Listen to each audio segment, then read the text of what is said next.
बिस्मिल्लाहिर्रहमानिर्रहीम। अस्सलामुअलैकुम। आज हम पीपीएससी मैथ लेक्चरर 2011 के पेपर को सॉल्व कर रहे हैं, जिसमें आज हम वेक्टर एंड टेंसर और मैकेनिक्स के पोर्शन को सॉल्व करेंगे, जो कि मोस्ट इम्पोर्टेंट्स हैं। बहुत से स्टूडेंट्स के कमेंट आए थे कि सर आप वेक्टर एंड टेंसर और मैकेनिक्स के पोर्शन को सॉल्व करें, तो मैं 2011 में से कह रहा हूँ, बिकॉज अगर आप 2017 के पेपर में देखें तो वेक्टर और मैकेनिक्स का पोर्शन बहुत ज़्यादा आया था। तो सबसे पहले हम डिस्कस करते हैं फर्स्ट एमसीक्यू, जो कि 54 है। तो मूव करते हैं 54 एमसीक्यूज़ की तरफ। तो हमारा 54 एमसीक्यूज़ में the values of the quantities del i j x j is different option है। अगर इस एमसीक्यूज़ में देखें तो डेल्टा आई जे का हमें पता होना चाहिए कि डेल्टा आई जे हमारे पास टेंसर के अंदर बेसिकली क्रॉनिकल डेल्टा इसके कहते हैं। क्रॉनिकल डेल्टा की हमारे पास डेफिनेशन होती है। तो डेल्टा आई जे की वैल्यू हमारे पास होती है 1 और 0। इस पे कंडीशन होती है कि अगर आई और जे हमारे पास इक्वल टू हों तो ये हमारे पास 1 होता है। अगर आई और जे हमारे पास नॉट इक्वल टू हों तो ये हमारे पास 0 होता है। जैसा कि for example delta 1 1, delta 2 2, delta 3 3 plus up to सोन डेल्टा एन एन अगर हम करें तो ये 1 के इक्वल होगा। इसी तरह से delta 1 2, delta 2 1, delta 2 3 up to so on करें तो ये हमारे पास 0 होगा। यानी जिसमें आई और जे सेम होंगे वो 1 होता है, जिसमें डिफरेंट हो तो वो हमारे पास क्या कहलाते हैं 0। और आई और जे जो है हमारे पास आई की जो वेरिएशन बेसिकली होती है वो 1 2 अप टू सोन एन होती है। इस तरह जे की जो वेरिएशन बेसिकली उसकी रेंज होती है 1 2 3 अप टू सोन एन तक होती है। अब हम मूव करते हैं अपने क्वेश्चन की तरफ। तो हमारे क्वेश्चन में बेसिकली क्या कहा गया है कि डेल्टा आई जे एक्स जे। तो हम इसमें वैल्यूज़ पुट करते हैं। इसमें आई और जे को 1 पुट करते हैं, 2 पुट करते हैं, 3। सबसे पहले आई जे को 1 पुट करें तो हमारे पास डेल 1 1 x1 आ जाएगा। 2 पुट करें तो 2 2 x2 आ जाएगा। Plus up to so on n put करें तो delta n n x n आ जाएगा। अगर आप देखें तो डेल्टा 1 1 2 2 एन एन की वैल्यू हमारे पास 1 है, यहाँ से ख़त्म हो जाएंगे तो हमारे पास x1 1 plus x2 2 plus x3 3 plus up to so on x n n आ जाएगा। अगर आप देखें तो ये सम हो रहा है, सम से मुराद सिग्मा। आप इसको सिग्मा की फॉर्म में, समेशन की फॉर्म में लिख सकते हैं कि एन वेरीज या आई वेरीज 1 to n एक्स आई। तो टेंसर के अंदर हम सिग्मा को ना भी लिखें तो ये भी हमारे पास फॉर्म होती है एक्स आई की। तो ये हमारे पास जो एग्जैक्ट आंसर आ गया वो एक्स आई आ गया। अपने ऑप्शन की तरफ मूव करते हैं। तो फर्स्ट ऑप्शन में हमारे पास था एक्स आई सिंपल 1 था, तो ये हमारे पास रॉन्ग होगा क्योंकि हमारे पास 2 एक्स आई आए हैं। सेकंड पे 0 है तो 0 भी नहीं हो सकता। थर्ड में एक्स आई की पावर जे, तो हमारे पास पावर तो इसमें है नहीं है, तो ये भी रॉन्ग है। तो करेक्ट ऑप्शन हमारा डी होगा। एक्स आई हमारे पास करेक्ट ऑप्शन होगा। 2011 पीपीएससी मैथ लेक्चर 54 एमसीक्यूज़। तो करेक्ट ऑप्शन हमारा डी है कि the value of the quantity delta I j x j is x I. D option हमारा करेक्ट है। अब हम मूव करते हैं नेक्स्ट एमसीक्यूज़, जो कि वो भी टेंसर से रिलेटेड है। 55 एमसीक्यूज़। 5 एमसीक्यूज़ में क्या, tensor of rank 5 in a space of 4 dimension as components. तो हमारे पास टेंसर है जिसका रैंक क्या है, हमारे पास बेसिकली अगर देखा जाए तो एक टेंसर है जिसका रैंक हमारे पास क्या गिवन है 4 है, और डिमेंशन उसकी क्या है, रैंक 5 है और डिमेंशन 4 है। तो उसके हमने कंपोनेंट्स का बताना है। तो इसके लिए number of components of a tensor of rank n is d dimension space के अंदर इसका फार्मूला मैं आपको बता देता हूँ। तो हमारे पास एक स्टेटमेंट है कि the number of components of a tensor, किसी भी टेंसर के अंदर हमारे पास number of components of rank n, अगर रैंक हमारे पास एन हो और इन डी डिमेंशन, और डिमेंशन उसकी क्या हो, डी हो स्पेस के अंदर, तो उसका फार्मूला हमारे पास क्या होता है, डी की पावर एन। तो अपने एमसीक्यूज़ में देखें तो डी हमारे पास, ये डी है हमारे पास बेसिकली, और ये हमारे पास एन है, रैंक हमने एन कहा था। तो फार्मूले में वैल्यू पुट करें तो एन हमारे पास 5 है और डी 4 है। तो फार्मूला हमें क्या कहता है, डी की पावर एन, तो डी 4 है, डी की पावर 4 की पावर 5, तो 4 की पावर 5 हमारे पास 1024 की इक्वल होता है। तो करेक्ट ऑप्शन अगर आप देखें तो 5 रॉन्ग है, 4 भी रॉन्ग है, 625 भी रॉन्ग, सी भी। तो करेक्ट ऑप्शन हमारा डी है। तो 55 टेंसर से रिलेटेड था हमारे पास, जो टेंसर एनालिसिस का कोर्स हम पढ़ते हैं एमएससी के अंदर। क्या टेंसर ऑफ रैंक हमारे पास अगर वो किसी भी स्पेस के अंदर उसकी डिमेंशन बताई हो तो सिंपल इसके लिए आप क्या करें कि किसी भी डिमेंशन को उसकी रैंक पे डिवाइड पावर ले लें उसकी, तो हमारे पास कंपोनेंट्स की तादाद पता चल जाती है। तो इसमें 1024 कंपोनेंट्स होंगे। नेक्स्ट हम मूव करते हैं वेक्टर्स। क्वेश्चन हमारा वेक्टर से रिलेटेड, क्या vector is set to be irrotational if del F equal to 1 हो, del dot F equal to 0 हो, del cross F is equal to 0 हो या नन हो। तो इररोटेशन के लिए याद रख लें कि कर्ल ऑफ वेक्टर, यानी यहाँ पे एफ वेक्टर को डिफाइन किया जा रहा है, तो कर्ल ऑफ एफ अगर 0 आ जाए तो इररोटेशनल है। तो इररोटेशनल की डेफिनेशन का पता होना चाहिए। तो इररोटेशनल वेक्टर की डेफिनेशन और रोटेशनल वेक्टर की डेफिनेशन आपको मैं बता देता हूँ। बेसिकली हमारे पास इररोटेशनल वेक्टर कौन सा होता है? इररोटेशनल वेक्टर, कोई भी वेक्टर इररोटेशन कब होगा कि कर्ल ऑफ वेक्टर, यहाँ पे एफ है तो मैं कर्ल ऑफ एफ चले कह देता हूँ, जिसको हम लिख सकते हैं डेल क्रॉस एफ। अगर ये हमारे पास 0 आ जाए तो ये हमारे पास क्या होता है? इररोटेशनल होता है। और सिंपल वर्डिंग में अगर हम ये कह दें कि डेल क्रॉस वेक्टर, कोई भी वेक्टर हो सकता है, ए वेक्टर हो सकता है, बी हो सकता है, यहाँ पे एफ है, अगर ये नॉट इक्वल टू 0 हो तो ये रोटेशनल होता है। ए रोटेशनल, रोटेशन के लिए हमारे पास कंडीशन है कि अगर कर्ल हमारे पास 0 के इक्वल आ जाए तो वेक्टर इरोटेशन होते हैं। मोस्टली हम वेक्टर को चेक करते होते हैं रोटेशन के लिए। तो ऑप्शन की तरफ मूव करते हैं। तो फर्स्ट ऑप्शन हमारा रॉन्ग होगा क्योंकि 1 के तो इक्वल आ नहीं सकता, ये 0 के लिए कंडीशन है। तो डॉट नहीं हम लेते, हम बेसिकली इसमें क्रॉस लेते हैं। डॉट प्रोडक्ट नहीं, क्रॉस प्रोडक्ट लिया जाता है, जो कि सी ऑप्शन करेक्ट है। तो हमारे पास कोई भी वेक्टर वो इरोटेशनल कहलाएगा अगर उसका वेक्टर का डेल के साथ क्रॉस अगर 0 आ जाए, यानी डेल क्रॉस एफ अगर हमारे पास 0 आ जाए तो वो वेक्टर हमारे पास क्या कहलाएगा? इरोटेशनल, जो कि सी ऑप्शन हमारे पास करेक्ट ऑप्शन है। अभी तक अगर किसी ने चैनल को सब्सक्राइब नहीं किया तो चैनल को सब्सक्राइब कर दें और वीडियो को ज़्यादा से ज़्यादा लाइक करें और शेयर करें ताकि आपको हम ज़्यादा से ज़्यादा वीडियो प्रोवाइड करें। मूव करते हैं नेक्स्ट एमसीक्यूज़ मैकेनिक्स की तरफ, जो कि 57 एमसीक्यूज़ है। तो 57 एमसीक्यूज़ को देखते हैं। 7 एमसीक्यूज़ मैकेनिक्स से रिलेटेड है। The moment of inertia of a rigid hemisphere of mass m and radius a about diameter of a base is ma² 5 होता है, ma²/2 होता है, 2/5 ma² होता है, या मोर इन्फॉर्मेशन नीडेड होती है इसमें। तो इसकी जो कंप्लीट सोल्यूशन है मैंने नीचे डिस्क्रिप्शन के अंदर प्लेलिस्ट दी है। ये एमसीक्यूज़ 2017 में भी आया है। 2017 की वीडियो के अंदर जो पार्ट 11 है और 10 पार्ट है उसके अंदर इसको मैंने कंप्लीट एक्सप्लेन किया है। इसकी एक्सप्लेनेशन आप वहाँ से देख सकते हैं। नीचे डिस्क्रिप्शन के अंदर मैंने लिंक प्रोवाइड कर दिया प्लेलिस्ट का, तो इसको आप अच्छी तरह से देख लें। मैंने चारों ऑप्शंस को डिटेल के साथ, तीनों ऑप्शंस का बताया है। ये किसका मोमेंट ऑफ इनर्शिया होता है, बेसिकली हेमिस्फीयर का, स्फीयर का, सर्कल का, जो भी डिफरेंट हमारे पास होती हैं।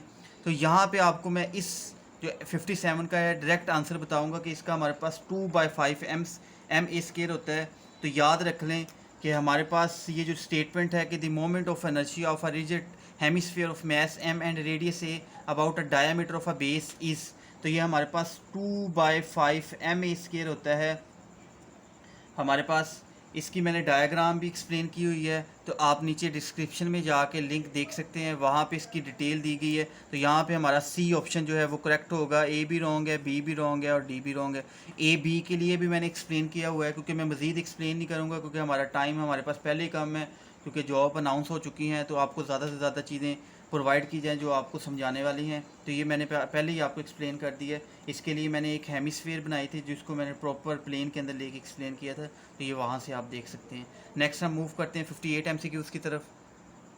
एमसीक्यूज़ है हमारे पास, ये भी मैकेनिक्स से रिलेटेड है। The radius of rigid body of mass m is 4 gm having moment of inertia 32 gm cm² is, तो इसमें से करेक्ट ऑप्शन क्या होगा? तो इसके लिए हम सिंपल फार्मूला यूज़ करते हैं। हमारे पास इसके लिए हम जो फार्मूला यूज़ करते हैं वो बेसिकली हमारे पास होता है कि k² इज इक्वल टू होता है I/m।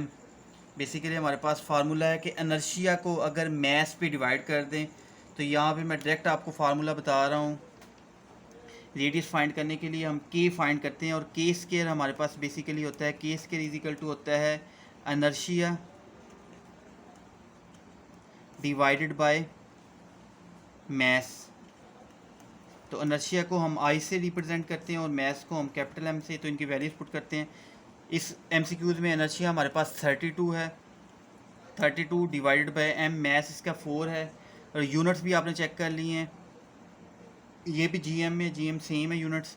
तो 32 को 4 पे डिवाइड करें तो ये 8 हमारे पास आ गया है। ये के स्केयर की वैल्यू आई है, हमने के बेसिकली निकालना है, स्केयर खत्म करना हो तो स्केयर रूट ले लें, 8 का स्केयर रूट लेंगे तो हमारे पास के इज इक्वल टू 8 का स्केयर रूट होता है 2 स्केयर रूट, तो ये सेंटीमीटर है, तो इसमें हमारे पास सिंपल ये रेडियस के लिए सेंटीमीटर होगा, क्योंकि इनर्शिया के लिए सेंटीमीटर अगर स्केयर आ रहा है तो इसमें हमारे पास सिंपल ये सेंटीमीटर में आएगा।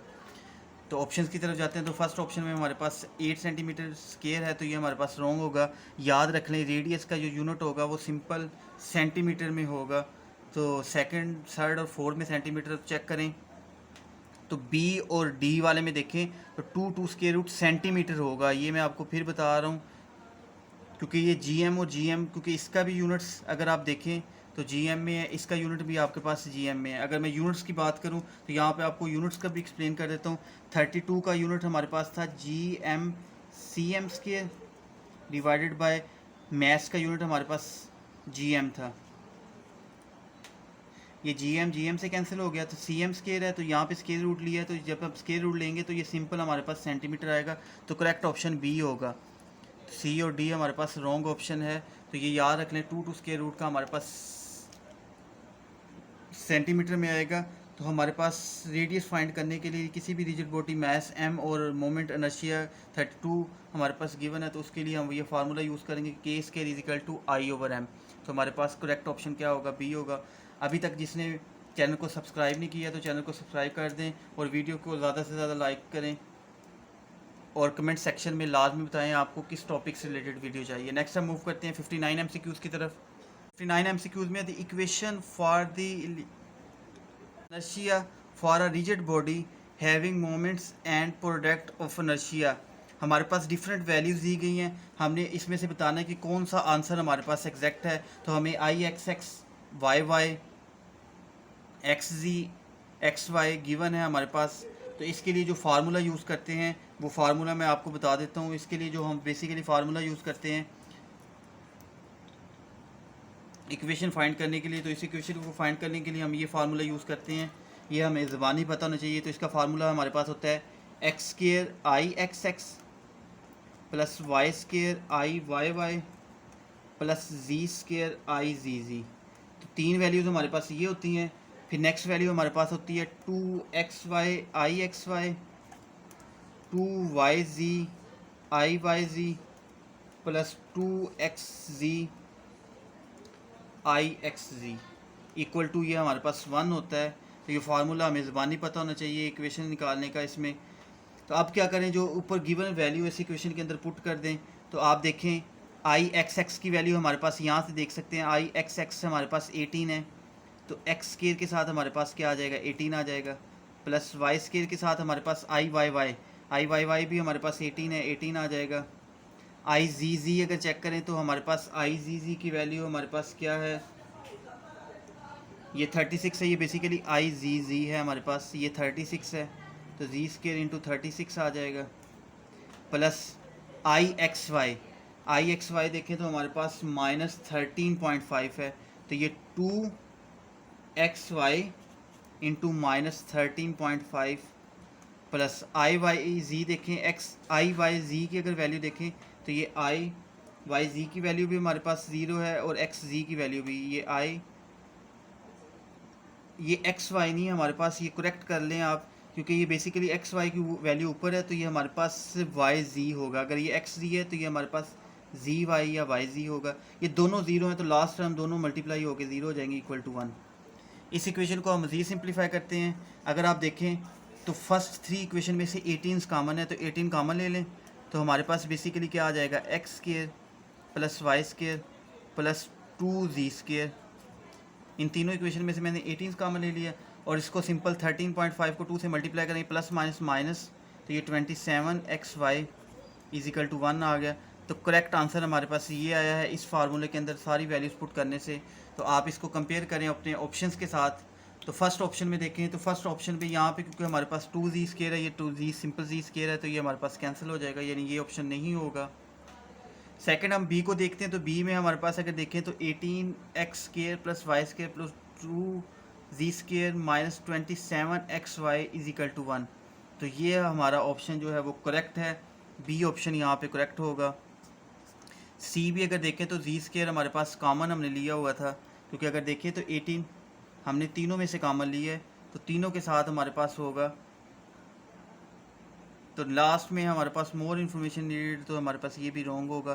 तो बी ऑप्शन हमारे पास करेक्ट होगा कि हमने 18x² + y² + 2z², इसमें और इसमें फ़र्क देख लें, ब्रैकेट्स का फ़र्क है, इसमें ब्रैकेट्स तीनों में आएगी, इसमें दो में है। तो करेक्ट ऑप्शन आपका बी करेक्ट ऑप्शन है। लास्ट एमसीक्यूज़ था आज की। हम इस वीडियो में हमने टेंसर नया पोर्शन जो हमने पहले 2017 में डिस्कस नहीं किया, टेंसर को डिस्कस किया है। वेक्टर हमने पहले भी किया हुआ था। मैकेनिक्स के एक दो एमसीक्यूज़ तो हमने पहले भी 2017 में सॉल्व किए हुए थे। तो अगर आज की वीडियो आपको पसंद आई है, वीडियो को ज़्यादा से ज़्यादा लाइक करें, और वीडियोस अगर पसंद आई है तो कमेंट सेक्शन में जाके आप लाजमी बताया करें कि आपको किस से टॉपिक से रिलेटेड वीडियो चाहिए, तो इंशाल्लाह आपको प्रोवाइड करेंगे। और 2017, 2015, 2011 के पेपर की इंशाल्लाह आपको पीडीएफ भी प्रोवाइड की जाएगी। अपना जीमेल आप नीचे कमेंट सेक्शन में लिख सकते हैं। तो वीडियो अगर पसंद आई है तो लाइक करें, अपना बहुत ज़्यादा ख्याल रखें, दुआओं में याद रखें। इंशाल्लाह मुलाकात होगी नेक्स्ट वीडियो में। अल्लाह हाफिज़।